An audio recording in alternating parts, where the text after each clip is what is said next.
আমার 15 বছরের মেয়ে সকালে ঘুম থেকে ওঠার সাথে সাথে তার বিছানার চাদর ধুতে যেত। তারপর সে নিজেই স্নান করে কাপড়টা লুকিয়ে রাখত। আমার মেয়ে এবং ছেলে একই ঘরে ঘুমাত। এখন তারা প্রাপ্তবয়স্ক, কিন্তু আমি এদিকে মনোযোগ দিইনি। মেয়ে দিন দিন দুর্বল হয়ে যাচ্ছিল এবং সন্দেহ হচ্ছিল। তাই আমি একদিন তার ঘরে গেলাম। এমনভাবে ওরা কথা বলছিল যেন স্বামী স্ত্রী। হঠাৎ দরজা খুলতেই আমার দুচোখ ছানাবড়া হয়ে উঠল। বন্ধুরা, আমার নাম তাহমিনা আক্তার। আজকের গল্পটি আমার মেয়েকে নিয়ে। আমার মেয়ের নাম তাসলিমা। আমি বাংলাদেশের সিলেট জেলার বাসিন্দা। আমি বিধবা হওয়ার পর আমার মা বাবা আমার দ্বিতীয় বিয়ে এমন একজন লোকের সাথে দেয় যার আগে থেকেই একটি ছেলে ছিল। আমারও একটি মেয়ে ছিল। আমার বিয়ের পর আমার ছেলে আর মেয়ে একই ঘরে শুত। আমার মেয়ে রোজ তার বিছানার চাদর পাল্টাত। সে লুকিয়ে লুকিয়ে চাদরটা কাচত। সে মাঝে মাঝে অজ্ঞান হয়ে পড়ত। সে অনেক দুর্বল হয়ে গিয়েছিল। একদিন আমি ভোরবেলা উঠে আমার মেয়ের ঘরে চলে যাই। সেখানে গিয়ে আমি যে দৃশ্যটা দেখি সেটা দেখে আমার লজ্জায় মরে যেতে ইচ্ছে করছিল। ভগবানের কাছে শুধু এটাই প্রার্থনা করি, তিনি যেন কোনো মাকে কখনোই এমন দৃশ্য না দেখায়। ঘরেই আমার ছেলে আর মেয়ে। আমার বিয়ের 2 বছর পরে আমি বিধবা হয়েছিলাম। তখন আমার বয়স ছিল 19 বছর, কারণ আমার মা বাবা 17 বছর বয়সে আমার বিয়ে দিয়ে দিয়েছিল।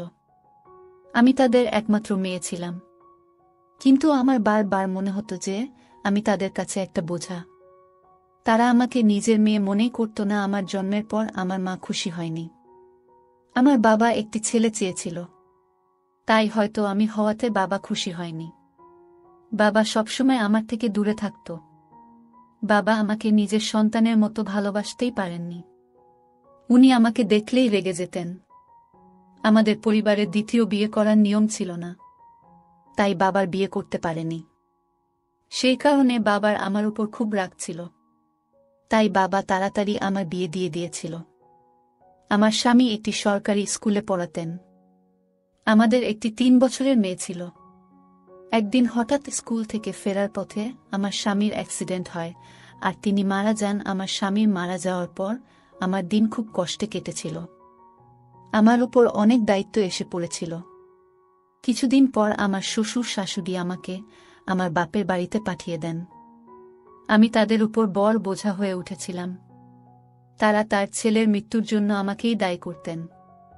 তারা এমন করতেন যেন আমি তাদের ছেলেকে মেরে ফেলেছি। আমিও চুপচাপ আমার মা বাবার বাড়িতে চলে আসি। মা বাবার কাছে তো আমি আগে থেকেই একটি বোঝা ছিলাম। আমি আমার মেয়েকে জড়িয়ে ধরে খুব কাঁদতাম।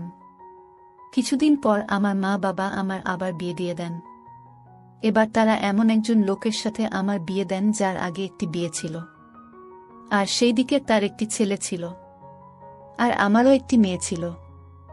আমাদের দুজনের অবস্থা একই রকম ছিল, তাই আমাদের বিয়ে হয়ে যায়। না হলে তখন আমার জন্য কোনো ভালো সম্বন্ধ আসছিল না। তার ছেলে আমার মেয়ের থেকেও 1 বছরের ছোট ছিল। তার ছেলের নাম ছিল মারুফ, আর আমার মেয়ের নাম ছিল তাসলিমা। আমরা 4 জনে মিলে সুখে সংসার করতে লাগি। দেখতে দেখতে অনেকগুলো বছর কেটে যায়। এখন আমার মেয়ের বয়স 17, আর মারুফের বয়স 16। এখন মারুফের বাবা পৃথিবী ছেড়ে চলে গেছে। উনি অনেক দিন ধরে রোগে ভুগছিলেন। উনার অনেক রকমের অসুখ ছিল। উনি চলে যাওয়ার পর বাড়িটা একদম ফাঁকা হয়ে গিয়েছিল। আমাদের নিজের বাড়ি ছিল, তাই ভাড়া দেওয়ার চিন্তা ছিল না। আমাদের বাড়িতে একটি ছোট্ট দোকান ছিল। একদিন আমি ঘুমোচ্ছিলাম, হঠাৎ আমি একটি আওয়াজ শুনতে পাই, যেটা শুনে আমার ঘুম ভেঙে যায়। আমি বুঝতে পারি যে আওয়াজটি মারুফের ঘর থেকে আসছিল। আমি দৌড়ে মারুফের ঘরে গিয়ে পৌঁছি। সেখানে গিয়ে দেখি মারুফের ঘরের ছাদটা ভেঙে গেছে। আমার ভয় হয় যে মারুফ ছাদের নিচে চাপা পড়ে যায়নি তো। আমি একটু কাছে গিয়ে দেখলাম যে মারুফ সেখানে নেই। মারুফ হয়তো বাথরুমে গেছে। ও খুব জোর বেঁচে গেছে। আমি আল্লাহকে ধন্যবাদ জানাই যে মারুফ নিরাপদে আছে। ওর কিছু হয়ে গেলে আমি ওর পরপারের পিতাকে কি করে মুখ দেখাতাম। কিন্তু আমাদের কাছে এখনো তো টাকা নেই যে আমরা মারুফের ঘরটা মেরামত করতে পারব। আমি ঘরটা যেমন আছে সেরকম ভাবে রেখে দিলাম। আমি গিয়ে রান্নাঘরে আমার বিছানা করলাম, আর আমার ছেলে মেয়েদের ঘরে শুতে বললাম, কারণ তখন শীতকাল ছিল আর বাইরে খুব ঠান্ডা ছিল। আমার ঘরে একটাই বিছানা, সেখানে দুজন খুব কষ্টে শুতে পারত। আমার ছেলে আর মেয়ে দুজনকেই এখন একই ঘরে শুতে হতো। একদিন সকালে মারুফ তাড়াতাড়ি উঠে জলখাবার খেতে চলে আসে, কিন্তু তাসলিমা তখনও ঘুমাচ্ছিল। এতে আমি অবাক হই, কারণ তাসলিমা রোজ ঘুম থেকে তাড়াতাড়ি ওঠে। আজ ও এত বেলা অবধি ঘুমোচ্ছে কেন? আমি তাসলিমাকে ডাকি, কিন্তু তার কোনো সাড়া পাওয়া যায় না। তারপর আমি তার ঘরে গিয়ে দেখি সে অজ্ঞান হয়ে পড়ে আছে। এটা দেখে আমি খুব ঘাবড়ে যাই। আমি মারুফকে বলি তাড়াতাড়ি একজন ডাক্তার ডেকে আনতে। ডাক্তার এসে বলে যে তাসলিমা খুব দুর্বল ও শরীরে রক্ত কমে গেছে। তাকে দিয়ে কোনো ভারী কাজ করানো ঠিক হবে না। তাকে আর এখন আরাম করতে দেওয়া উচিত। ভালো করে খাওয়া দাওয়া করলে ও ঠিক হয়ে যাবে। তাসলিমার যখন জ্ঞান ফেরে তখন আমি ওকে জিজ্ঞেস করি, তোর কি হয়েছে? তাসলিমা বলে, জানি না কি হয়েছে। আমি বসেছিলাম, হঠাৎ আমার মাথাটা ঘুরে গেল। আমি বলি, তুই বিশ্রাম নে, আমি তোর জন্য কিছু খাবার নিয়ে আসছি। এই বলে আমি রান্নাঘরে চলে যাই। যখন আমি খাবার নিয়ে তার ঘরে আসি তখন দেখি তাসলিমা বিছানায় নেই, আর বিছানায় চাদরটাও নেই। আমি ঘরের বাইরে গিয়ে দেখি তাসলিমা সেই চাদরটা কাচছে। আমি ওকে বলি, তুই এখন চাদর কাচছিস কেন? ডাক্তার তোকে আরাম করতে বলেছে। এক্ষুনি ওঠ ওখান থেকে আর নিজের ঘরে যা, গিয়ে কিছু খেয়ে নে। তাসলিমা বলে, না মা, এই চাদরটা কাচার দরকার। তুমি তো জানো আমাদের বাড়িতে একটাই চাদর আছে, এটা না কাচলে রাতে বিছানায় কি পাতব? আমি বলি, চাদরটা তো অতটা নোংরা হয়নি যে আজকে কাচতে হবে। হঠাৎ তোর চাদর কাচার ভূত চাপলো কেন মাথায়? তুই ওঠ ওখান থেকে, চাদরটা আমি কেচে দেব। কিন্তু সে আমার কথা শুনল না। সে নিজের চাদরটা কেচে সেটাকে ছাদে শুকোতে দিতে গেল। তারপর সে এসে জলখাবার খেয়ে ঘুমিয়ে পড়ে, আর মারুফ ও কাজে বেরিয়ে যায়। মারুফকে আমি মেট্রিক পর্যন্ত পড়াতে পেরেছিলাম। ও একটা কাপড়ের দোকানে কাজ করত, আর সারাদিন খুব খাটত। আমাদের নিজেদের দোকানটা আমি একাই চালাতাম। আমাদের দোকানে বাচ্চারাই বেশি আসত। সেদিন মারুফ বাড়ি ফিরে বলে সে বাইরে থেকে খেয়ে এসেছে। সে দেরি করে বাড়ি ফিরেছিল। তাসলিমা আগেই ঘুমিয়ে পড়েছিল। মারুফও ঘরে গিয়ে শুয়ে পড়ে, আর আমি রান্নাঘরে বিছানা পেতে শুয়ে পড়ি। জায়গা বদলের কারণে আমার ঘুম আসছিল না। আমার স্বামীর কথা খুব মনে পড়ছিল। আমার দ্বিতীয় স্বামী আমার খুব খেয়াল রাখতেন। তিনি আমাকে কখনো আগের বিয়ে নিয়ে কথা শোনাতেন না। আমার মেয়েকেও তিনি নিজের মেয়ের মতোই ভালোবাসতেন। আমি মারুফকে নিজের ছেলের মতোই ভালোবাসি। মারুফ আমাকে নিজের মায়ের থেকেও বেশি ভালোবাসে। সে আমার সব কথা শুনে। এখন বাড়িতে ও একমাত্র ছেলে আর আমাদের একমাত্র ভরসা। ও না থাকলে আমরা মা মেয়ে কোথায় যেতাম? মারুফ কাজও খুব ভালো করত। আমি ওকে বলেছিলাম পড়াশোনা শেষ করতে। ওর কাছে যদি একটা ভালো ডিগ্রি থাকে তাহলে ও ভালো একটি চাকরি পাবে। ও আমার কথা মেনে নিয়েছিল। পরের দিন সকালে তাসলিমা আবার অজ্ঞান হয়ে পড়ে। এইবার ওর চেহারা দেখে আমি ভয় পেয়ে যাই। মনে হচ্ছিল ওর শরীর থেকে সব রক্ত বেরিয়ে গেছে। ও পুরো সাদা হয়ে গিয়েছিল। আমি আবার ডাক্তারকে ডেকে পাঠালাম। ডাক্তারবাবু এসে বললেন, ওকে কি খাওয়ানো হয়েছে? আমি বলি, ও তো সেই ডাল ভাত আর সবজি খেয়েছিল। ওকে নিয়ে ফলও খাইয়েছিলাম, আর সারাদিন ওকে কোনো কাজ করতে দেওয়া হয়নি। ডাক্তারবাবু বলেন, তাহলে ও আবার এত দুর্বল হয়ে পড়ল কি করে? আপনাকে এই ব্যাপারটি সিরিয়াসলি নিতে হবে, না হলে আপনার মেয়ের প্রাণটাও চলে যেতে পারে। এভাবে বারবার অজ্ঞান হয়ে পড়া আর এতক্ষণ ধরে অজ্ঞান হয়ে থাকা কোনো সাধারণ ব্যাপার নয়। ডাক্তারবাবু চলে যাওয়ার পর যখন তাসলিমার জ্ঞান ফেরে তখন আমি ওকে বলি, আজকে তুই যদি কোনো কাজ করিস তাহলে আমার থেকে খারাপ কেউ হবে না। কিন্তু কিছুক্ষণ পর যখন আমি তাসলিমার ঘরে যাই তখন আমি আবার দেখি ও তার বিছানার চাদর কাচছে। এইবার আমি দূর থেকে তাসলিমাকে দেখছিলাম। ও যা সব করছে কোনোটিই সাধারণ নয়। যবে থেকে মারুফ আর ও এক ঘরে শুচ্ছে তবে থেকে এমন অদ্ভুত আচরণ করছে। তবে থেকেই ও অজ্ঞান হতে শুরু করেছে। ওরা দুজন সৎ ভাই বোন হয়, কিন্তু ছোটবেলা থেকেই ওরা একসাথে বেড়ে উঠেছে। ওরা নিজের ভাই বোনের মতো একে অপরকে ভালোবাসে। তাহলে দিন দিন আমার মেয়ের শরীরটা দুর্বল হয়ে যাচ্ছে কেন? এমনটা তো তখনই হয় যখন একটি মেয়ে গর্ভবতী হয়। কিন্তু একটি কম বয়সী মেয়ের এরকম হওয়া একেবারেই স্বাভাবিক নয়। পরের দিন সকালে আমি দেখি অদিতি ছাদে চাদর শুকোতে দিতে গেছে। ও ভয়ে ভয়ে আশেপাশে দেখছিল যে কেউ দেখছে কিনা। আমি রান্নাঘরের জানালা থেকে সব দেখতে পাচ্ছিলাম। ওর আচরণ আমার খুব অদ্ভুত লাগে। ও আমার ঘরে এসে শুয়ে পড়ে আর নিজের উপর একটি চাদর চাপা দিয়ে দেয়, যাতে আমি বুঝতে না পারি যে ওর নিচে কোনো চাদর আছে কিনা। আমি ওর জন্য খাবার বানিয়ে নিয়ে যাই। আমাদের দোকানটা না তেমন ভালো চলছিল না। সেখানে খুব বেশি খদ্দের আসত না। শুধু বাচ্চারাই আসত ওই ট্রফি আর চকলেট কিনতে। তারা ৫-৭ টাকা দিয়ে চলে যেত। এইভাবে আমাদের আর কি করে চলবে? আমি আমার ছেলে মেয়েকে এই বিষয়ে কিছু জানায় না। মারুফ আগে থেকেই একটি চাকরি করছিল। তাকে যদি আমি এসব কথা বলি তাহলে আরও চিন্তায় পড়ে যাবে। এদিকে এত কম টাকায় আমার পক্ষে সংসার চালানো মুশকিল হয়ে উঠছিল। এদিকে তাসলিমা অসুস্থ।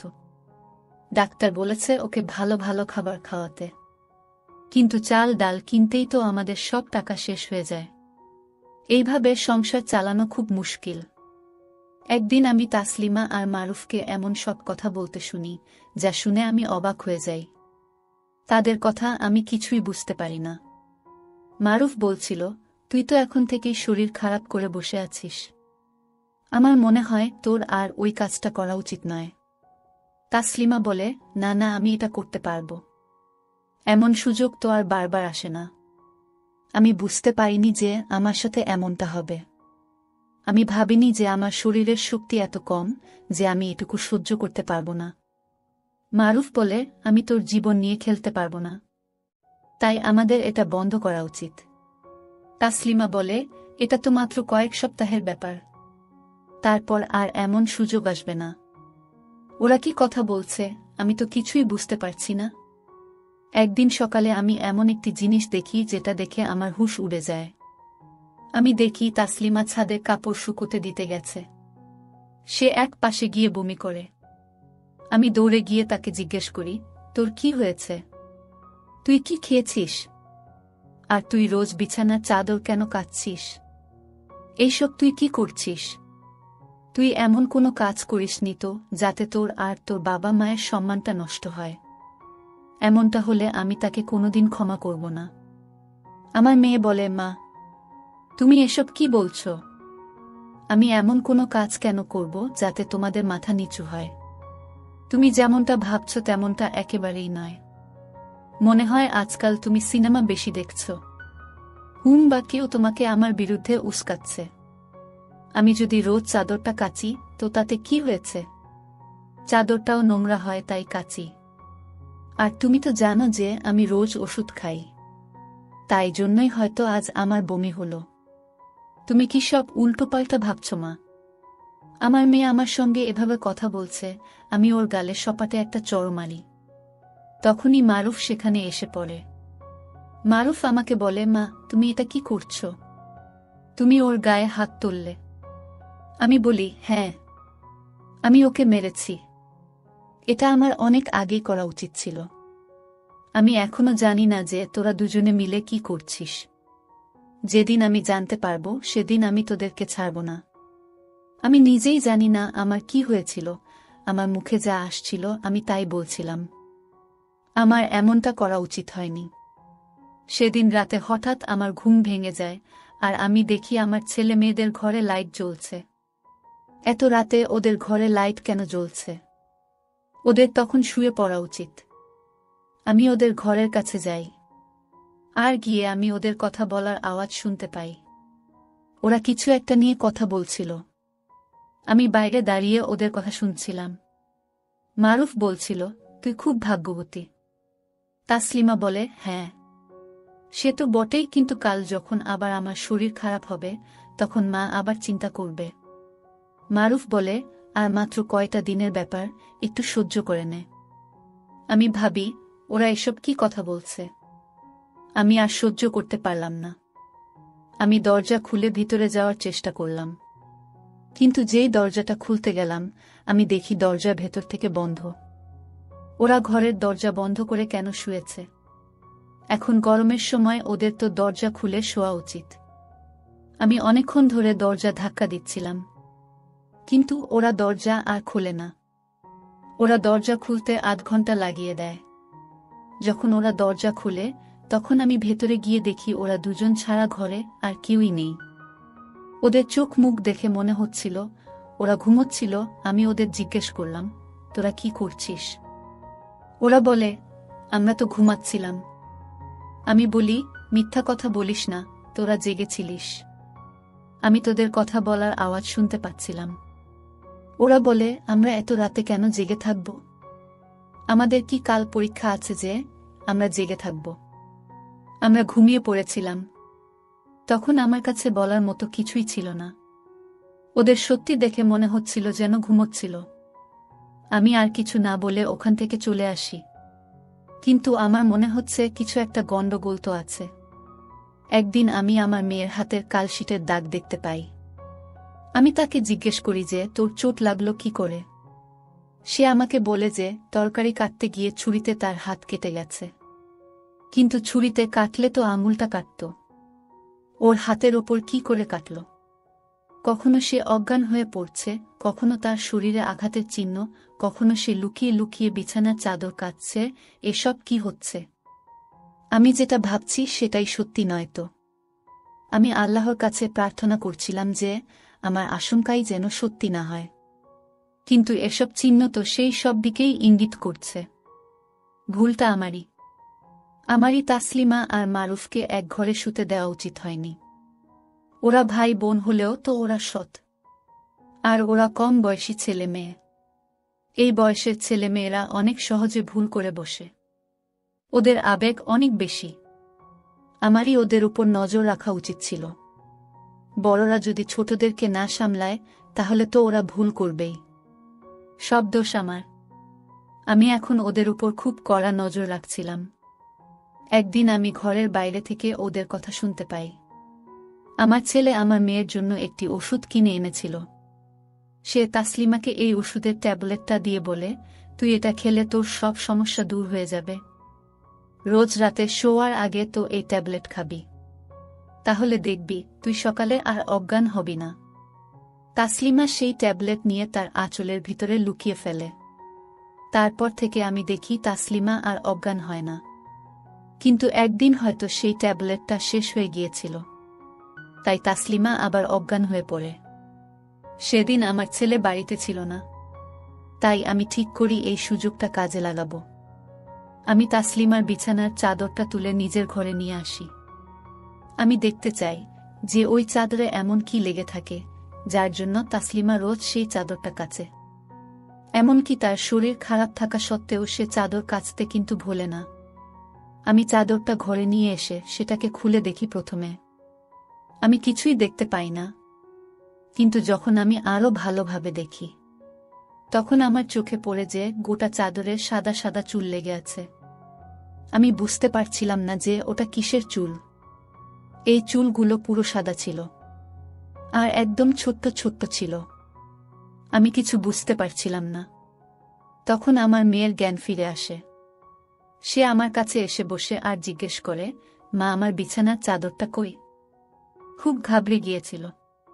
হয়তো ও বুঝতে পেরেছিল যে আমি চাদরটা দেখে ফেলেছি।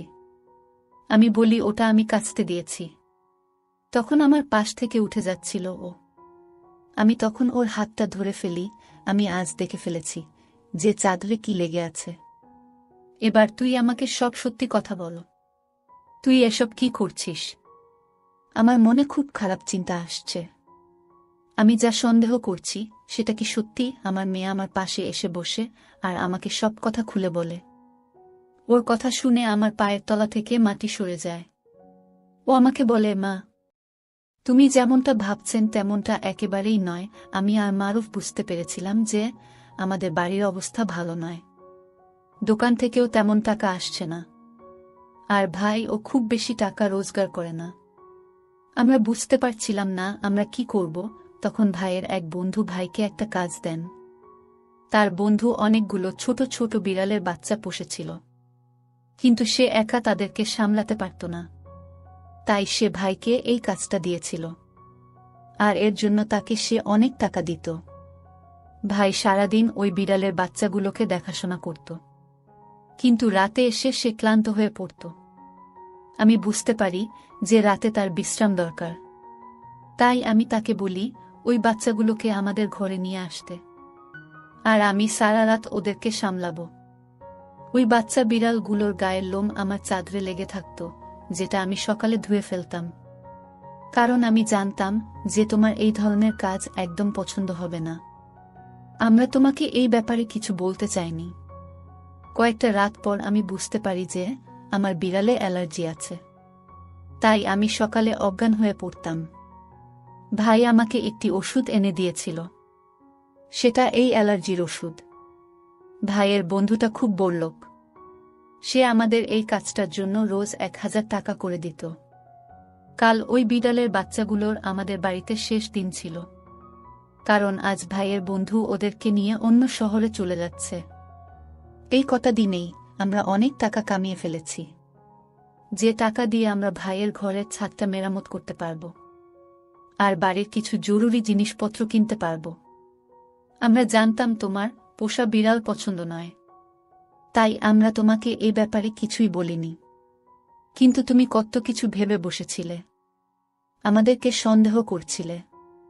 মারুফ আমার সৎ ভাই হলেও আমি ওকে নিজের ভাইয়ের থেকেও বেশি ভালোবাসি। সে সবসময় আমাদের কথা ভেবেছে। তার আত্মীয়রা অনেক বড়লোক, ও চাইলেই তাদের কাছে গিয়ে থাকতে পারত, কিন্তু ও আমাদেরকে দেখবে বলে এখানে রয়ে গেছে। আমার খুব আফসোস হয় এই ভেবে যে আমি ওদেরকে সন্দেহ করেছি। ওদের সম্পর্কে কত কিছু ভেবেছিলাম, কিন্তু ওরা সত্যি কত ভালো। আমার জীবনে অনেক খারাপ হয়েছে, কিন্তু তার মধ্যে একটা ভালো জিনিস হলো, আল্লাহ আমাকে এমন দুজন সন্তান দিয়েছে যারা বুদ্ধিমান, বোঝদার আর দায়িত্ববান। মারুফ ফিরে আসার পর আমি তাকে কিছু জানাইনি। তাসলিমা ও জানাইনি যে আমি সবটা জেনে গিয়েছি। আমি আর এই বিষয়ে কথা বলে নিজেকে ছোট করতে চাই না। কিছুদিন পর মারুফ তার ঘরের ছাদটা সারিয়ে ফেলে। আমার ছেলে আর মেয়ে দুজনেই খুব পরিশ্রম করতে শুরু করে। আমার মেয়ে বাচ্চাদের বাড়ি বাড়ি গিয়ে টিউশন পড়ায়। আস্তে আস্তে আমাদের অবস্থা আরও ভালো হতে শুরু করে। আমাদের বাড়িতে টাকা আসতে থাকে। আমার ছেলে আর মেয়ে দুজনেই খুব পরিশ্রম করত, কারণ ওরা জানত ওদের মাথার উপর বাবা নেই, আর আমারও তেমন কিছু করার ক্ষমতা নেই। তাই যা করার ওদের নিজেদেরকেই করতে হবে। আল্লাহর অনেক কৃপা যে আমি যেটা ভেবেছিলাম সেটা সত্যি হয়নি, কিন্তু সেটা হওয়ার সম্ভাবনা ছিল। আমার ছেলে আর মেয়ে দুজনেরই কম বয়স। আমার উচিত হয়নি দুজনকে এক ঘরে শুতে দেওয়া। আমি যা সন্দেহ করেছিলাম সেটা যদি হতো তাহলে সব শেষ হয়ে যেত। তাই আমি আপনাদেরকে সতর্ক করছি, আমি যে ভুলটা করেছি সেটা আপনারা করবেন না। আপনারা আপনাদের বাচ্চাদের ভালোভাবে খেয়াল রাখবেন। তারা কি করছে, কোথায় যাচ্ছে, সব কিছুর খোঁজ রাখবেন। তাদের বন্ধু হয়ে ওঠার চেষ্টা করবেন, যাতে তারা আপনাদের সাথে সবকিছু শেয়ার করে। তারা যদি ভুল পথে যায় তাহলে তাদের সঠিক পথে নিয়ে আসার দায়িত্ব আপনাদের। আর বাচ্চারা বড় হয়ে গেলে তাদেরকে আলাদা ঘরে শুতে দেবেন। আপনাদের আবারও বলবো, আপনারা সবাই আপনাদের বাচ্চাদের খেয়াল রাখবেন। তো বন্ধুরা, আজকে এই পর্যন্তই। ভিডিওটি দেখার পর যদি তোমাদের ভালো লাগে তাহলে অবশ্যই একটি লাইক করবেন এবং কমেন্ট করে তোমাদের মতামত জানাবেন। আর চ্যানেলটি সাবস্ক্রাইব করে সাথেই থাকবেন। ধন্যবাদ।